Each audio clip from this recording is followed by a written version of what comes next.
Hey, what's up guys, Houston here. And for those of you just finding my YouTube channel, welcome. Please remember to hit that subscribe button and that bell. And for those of you that's been following me, salute. And for those of you that are my faithful patrons, as always, double salute. Now in today's video, we're going to be breaking down how it's possible to get up to $50,000 in unsecured business credit card funding using secured business credit cards. Now here's the situation. In the markets right now, things are really changing where the banks are starting to lose a lot of their people that patronize them to fintech companies. Now some of these fintech companies, because they do a soft pull on your credit, and they're more likely not really focused on the credit, they're more focused on the performance of the business. So a few of these companies, you have Divvy, you have Brex, you have what is that? You have Clear Card. Now some people say Clear Card is kind of finicky sometimes in terms of approval. They kind of take a little longer to approve you and stuff like that, but hey, it is an option. And then you have another one is CapitalOne Tap.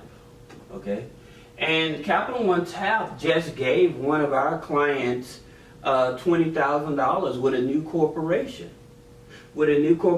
Granted, there is other factors that went into it, but for a brand new corporation, they gave him $20,000. Okay, now here's the thing about it. When trying to get funding, all right, I always tell you guys, it's always about the relationship, right? It's very important that you understand it's about the relationship. So that being said, let's talk about some of these secured business credit cards, right? So you have Wells Fargo, all right, and Wells Fargo, a business secure card, they give you they start out at $500. So then you have First National Bank of Omaha. Of course, with these, in order to get access to these business secured cards, you have to open up a business bank account. Again, talking about the relationship. Now, periodically, when you have a secured business credit card with Wells Fargo, they look at your credit, they look at how the business is performing, and they may turn it into an unsecured card. Okay, so don't think that you're just forever using a secured card. They may actually turn it into a secured card, right? Now, with First National Bank, their thing is you have to open up a business bank account as well.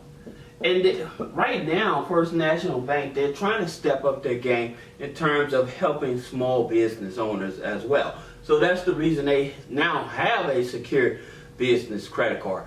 So in order to have a secured business credit card with First National Bank,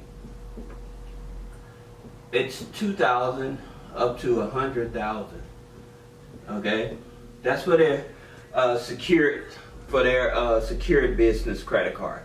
All right, but the thing about it, they don't charge any annual fees. So they don't charge any annual fees. All right, then you have BBVA.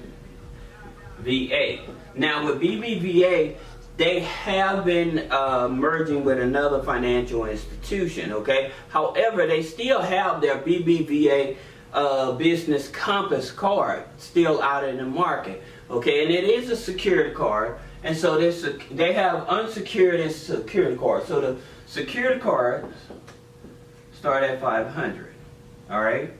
Then on top of that, you do have to open up a savings account with them in order to get access to this here product. The next one you have is Union Bank. Now with Union Bank, their secured card goes anywhere from $500 up to $25,000. Just like Wells Fargo. Wells Fargo goes from $500 up to $25K. All right. Then the fifth one the fifth card that you want to check out is Bento. Now, Bento is not a credit card. It's a debit card, okay? So, but it's a debit business card. So for those of you that's focused more on keeping your business separated from the personal, these are the type of cards. But here's one more I want to give you guys, and that's CapitalOne. Now, some of you say, well, CapitalOne don't have a secured business credit card. That's correct. They do not have a secured business credit card. However, they have the CapitalOne Business Classic, right? And the cool part about it, the credit score is a 580. So you may have a 580 credit score and still qualify for their unsecured card. Now, here's another thing that I want you all to understand about CapitalOne. And these here cards as well, but CapitalOne main focus. If you have had a personal account with CapitalOne, personal credit card, and went bad and stuff like that, that will not stop you from getting a business credit card, because they keep both of those components totally separate. So there have been people that had charge-off on the personal side and they still gave them a business credit card. So don't think because you had a personal account that went bad that it's going to affect you on a business account. Some financial institutions like CapitalOne, they look over that and focus on what's going on the business side, okay? Now, here's the thing about it. I always tell you guys, do not focus on net 30s. Do not focus on net 30s. Don't buy a whole bunch of net 30s. There's a reason. I tell you to take that money and put it into your business bank account, do weekly deposits. Now here's something else that's going to help you backdoor your way to helping you build your business credit so that you can start building up to that unsecured funding. Now these are some net 30s, but they have a special purpose in terms of helping build a relationship. So that being said, let's talk about some of these here net 30s. All right. One, you have NAV. Okay. Now a lot of people are familiar with NAV. If you have the Business Boost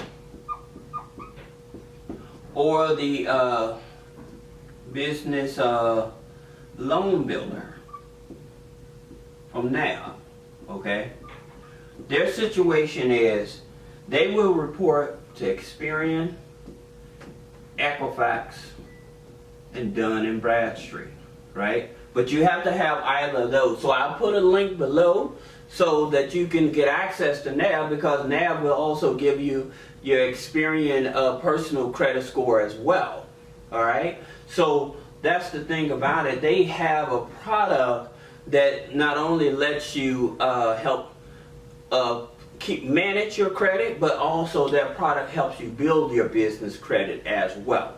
Okay, so that's the reason that I like them. Number two is Shirtsy. Now, Shirtsy is like print on demand, or you're buying shirts and stuff. Thing about Shirtsy is they report to Experian, Equifax, and Small Business Financial Exchange. Okay? Now, Small Business Financial Exchange, SBFE. I want you all to really pay attention to this, because this is the key to many of you all helping to build your business credit.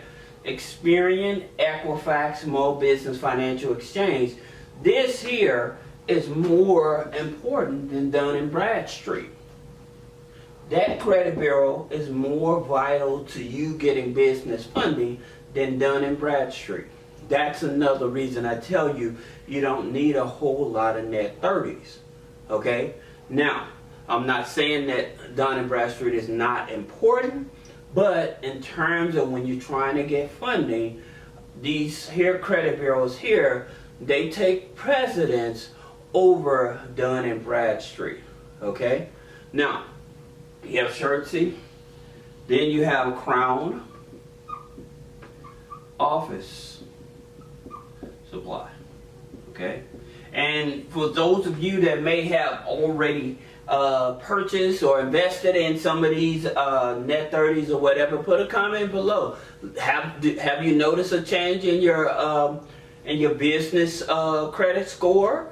Have you noticed a change in your Dun & Bradstreet file? And the reason that I'm talking about these companies is because Dun & Bradstreet, they will still pick up this data anyway.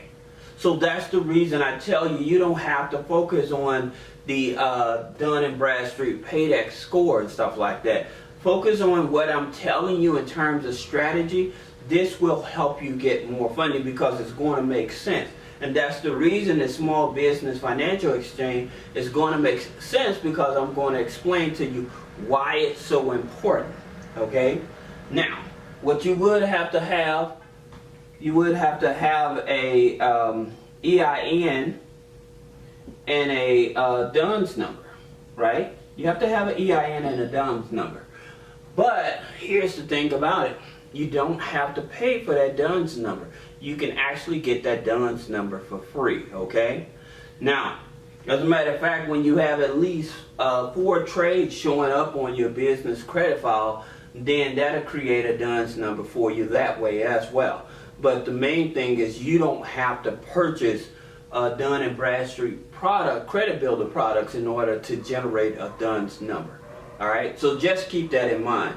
Again, not saying Dun & Bradstreet is not important. It's just in terms of when you come into business funding, if you focus on what I'm sharing with you, this will be more beneficial. Now, with Crown Office, they report to Equifax, Small Business Financial Exchange, okay? And like I said, Equifax Small Business Exchange, and there you go. That's going to keep on coming up a lot, so pay attention. Alright, so their limits start at 800 and they go up to 5,000. If anyone has received more than 5,000, put a comment below so that way I'll know, okay, they will give you more. But at the same time, the most important element about this is who they're actually reporting to. That's what's the most important thing about this. Alright, now, here's one. Quill. And Quill reports to Dun & Bradstreet and Experian. Alright, now, here's the thing about it. Put a comment below if you know why Quill is more important than Granger, Seaton, Uline. Why is Quill more important than Granger, Seaton, or Uline? If you know why, put a comment below. Show me that you actually understand business credit if you know why Quill is more important than Granger, Seaton, and Uline. Let me know why you think that they're more important, okay? Now, again, Dun & Bradstreet and Experian is who they report to, alright? Now, here's why I'm telling you this here Small Business Financial Exchange is so important. For many of you that have applied for the EIDL loan, okay, and you was denied, and you're like, well, I don't know why I was denied, okay? It's 2 factors. If you had I'm gonna put it in brackets over here. If you had an EIDL denial, alright, you was hidden below a 620 and your SBFE file wasn't filled out, because they're going to check your Experian here.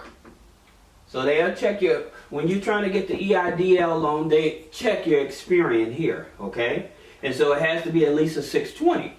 But at the same time, your Small Business Financial Exchange, do you have anything reporting on this?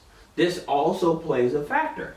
Now again, this is very important because I'm going to share something else with you about some other financial institutions just to prove the point that I'm making about this. Alright? So if you was denied, they give you at least 6 months from that denial day to reapply.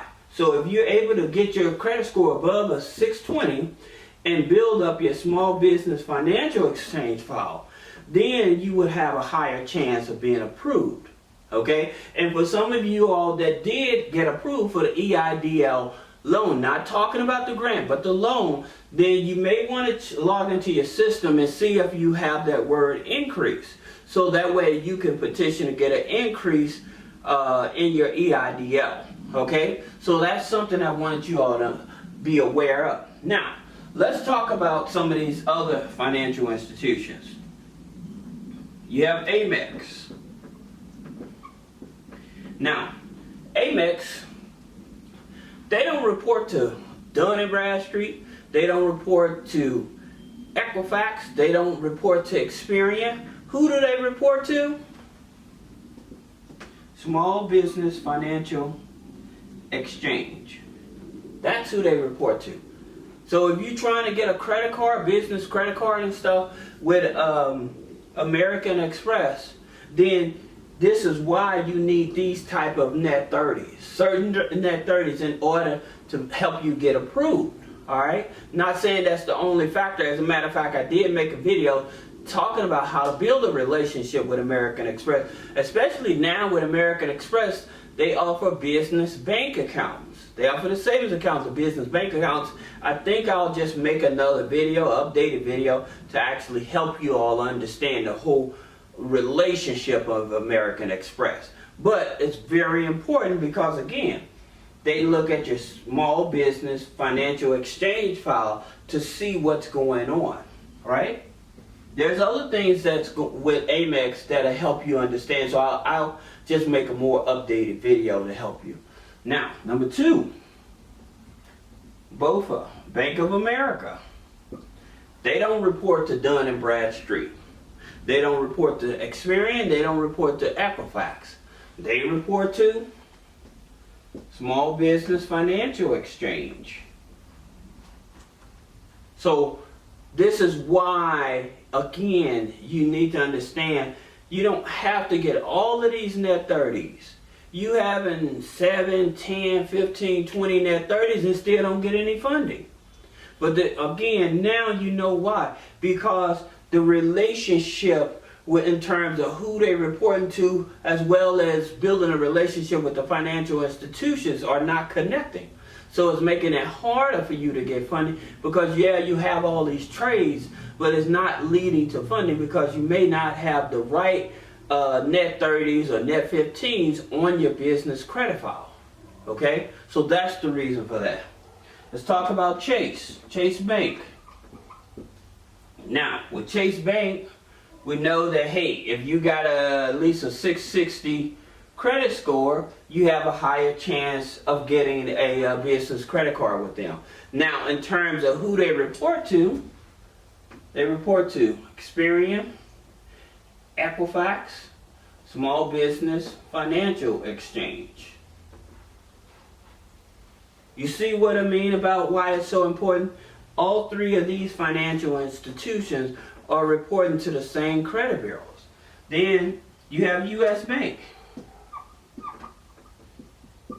Now, with U.S. Bank, they're going to report to Experian, Small Business Financial Exchange, and DMB.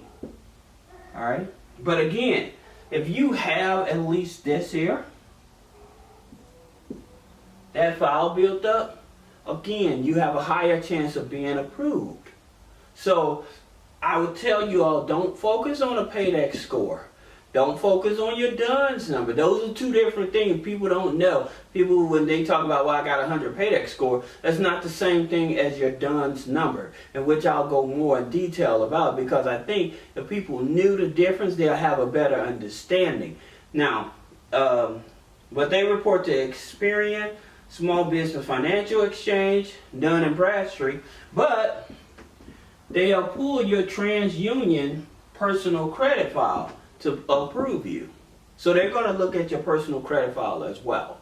Okay? American Express, they're going to look at your Experian file. BOFA, they're going to look at more likely your Experian file. And Chase, they'll either look at your Experian or your Equifax. Depends on what region of the country you're in. Okay? Now, you have another one, which is Wells Fargo. Now, Wells Fargo, again, another one of those companies. They don't report to Dun & Bradstreet. They don't report to Equifax. They don't report to Experian. They report to Small Business Financial Exchange. Okay? Now, in terms of, like I said, with these cards here, most of these here, fintech companies, they're going to report on your Experian business credit file. They'll report on your Experian, these fintechs, they're going to report on your Experian business credit file. Okay? Now, in terms of these here, like I said, they continue, it's secured money. Okay? So it's going into the database in terms of whoever picks it up. So you have other financial institutions that may pick up that data as well. But again, focusing on these here, small business financial exchange, that's one of the biggest factors in terms of helping people. So your Equifax, Experian, your small business financial exchange, those are the ones. Wells Fargo is more likely going to pull your Experian file on the personal side. All right? So I hope this video was helpful to you. If you liked the video, would you give it a thumbs up? Excuse me, that was embarrassing. If you liked the video, would you give it a thumbs up? Make a comment. Let me know if you invested in some of these net 30s. Let me know, are you relying on a Paydex score or a DUNS number, or are you really starting to focus on building that relationship with the banks? That's the reason I tell you, open up your business bank account. Get a business credit card. If you can't get the business credit card, get the business secured card and make regular weekly deposit. This is going to help you build up your business credit. So this is Houston with three-way funding. Again, for those of you that's just found my videos, please don't forget to subscribe, comment, and like, and share if it's helpful to you and your community. And for those of you that's been following me and supporting me, as always, salute.